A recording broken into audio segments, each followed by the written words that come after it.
Sup YouTube, Venomofsociety here outside the local cinemas once again on the opening day of Venom. It ain't no coincidence that I said Venom twice in the intro just now. It's because the name of this very channel was inspired in part by the titular character of the movie that we are talking about tonight. You know, I think there's very few people out there who can deny that Spider-Man is second place only to Batman in regards to having the most iconic, most formidable rogues gallery. But out of all the many trials and the many tribulations that old Spidey has dealt with throughout the years, ain't none of them stick out more in my mind than that time when he tried out that awesome, badass black suit, got possessed by that black suit, got rid of that black suit, only for the black suit to end up in the hands of Peter Parker's asshole co-worker. So the next time you think about quitting your job because of some shithead at work, just remember, even superheroes gotta deal with that. Last night I rewatched Spider-Man 3, the third and final installment of the legendary Sam Raimi trilogy.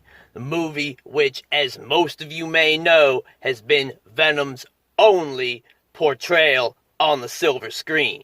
And if you know that, then what you probably also know is it sucked.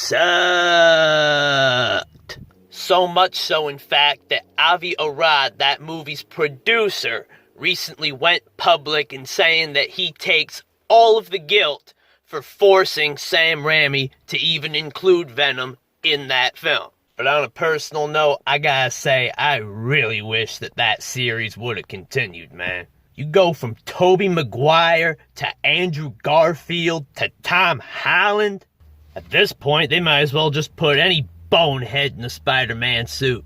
But yeah, as big of a letdown as Venom in Spider-Man 3 may have been, it seemed for quite a long time that it was just what fans of this awesome character were just gonna have to make do with.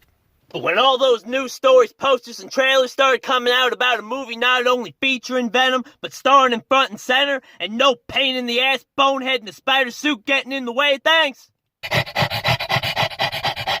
Woo! That's what I'm talking about!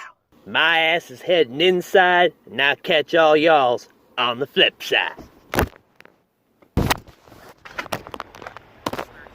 Eyes, lungs, pancreas, so many snacks, so little time.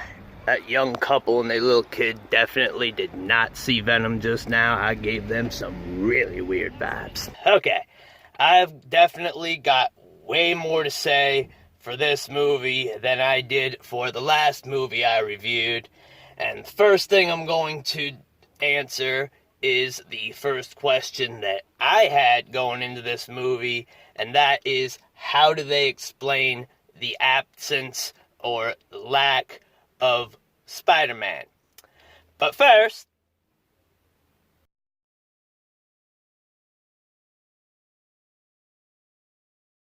Eddie Brock moved to San Francisco. That's right, he was working at the Daily Bugle up in New York, and he was having a little rivalry with Peter Parker, but he said, you know what, Parker? You ain't even worth it. You stay here, do your thing, take pictures of that bonehead in the spider suit, whoever he is. I'm going to San Francisco and doing my thing. And he actually does pretty well for himself. He gets a job as an investigative reporter on this major network that even gives him his own TV show, the Eddie Brock Report. But we don't get to see too much of that, though, because much like every other version of Eddie Brock, he still gets fired, still loses girl, and he still gets evicted. We just predestined to get what we get. Yeah, I still got my popcorn and my drink. It's $25 freaking for this shit. Can you believe that? I'm eating every last bit of this down to the last unpopped kernel. The movie begins with a spaceship crash that releases all these alien life forms called symbiotes out into the earth. Symbiotes are then intercepted by this science organization which calls itself the Life Foundation. And this Life Foundation, they're doing some real shady shit with them alien life forms, dude. Eddie Brock is the first guy to speak up against these guys, but unfortunately can't prove nothing, comes off as a crackpot crazy conspiracy theorist, and gets sent out on his ass. But then this one scientist, she starts finding out what this Life Foundation is really all about. And she goes to Eddie and she's all like, okay, so you know how your life has been a complete train wreck ever since you lost your job for accusing us of shit? Well, now this so-called Life Foundation is feeding these alien symbiotes to human test subjects. You were totally right about everything, and now we need your help. And why exactly does Eddie just allow himself to get roped into things like that? Well, to borrow a legit quote from the movie, for such a smart person, Eddie's a dumbass. He busts into the science lab that's housing all these damn symbiotes and, well, I think you can figure out the rest.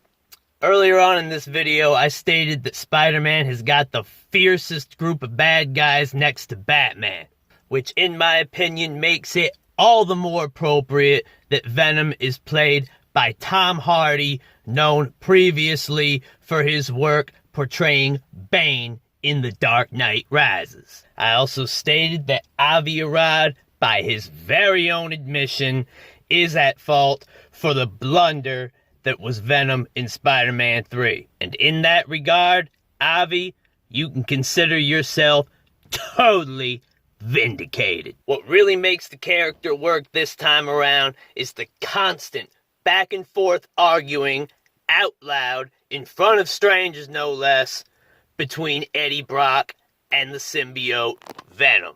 Hell, maybe now people will finally stop giving me the creepy side eye when I talk to myself in public. Wishful thinking.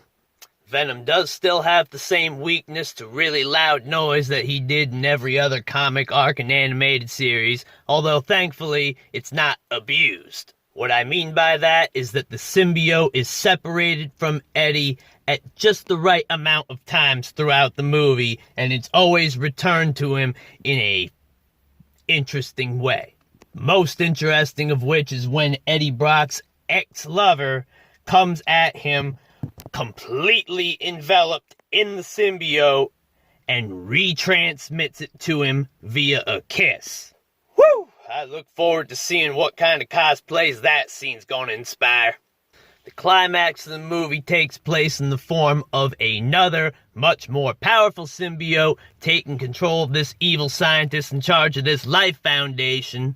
The two symbiotes and their respective hosts do battle on a space shuttle set for liftoff, and it all ends much like how it began, with a glorious space shuttle explosion.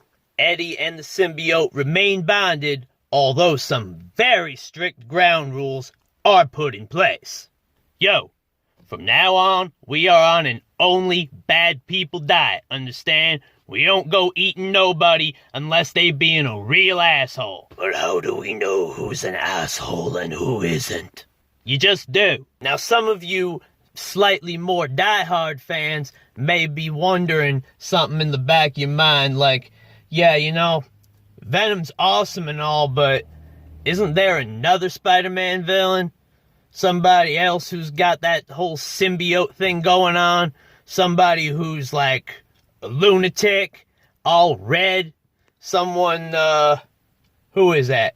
Carnage? Well, how about it, dude? You just saw the movie. You tell us, man. Is there gonna be carnage? Well, y'all are gonna have to go see the movie to find that out. But not this movie. The next one. As for my final thoughts on the movie, you best believe that Marvel has finally delivered the movie viewing audience its proper dose of Venom. Again, I ain't got no rating system. I ain't gonna tell you how many stars I'm giving this movie. I ain't gonna tell you how many thumbs up this movie gets. You know me, it's either see it or don't see it. And I am telling you, even if you totally ignored my spoiler warning and watched this review without seeing the movie, go see it anyway. You will not be disappointed. This is Venom of Society. Rock out!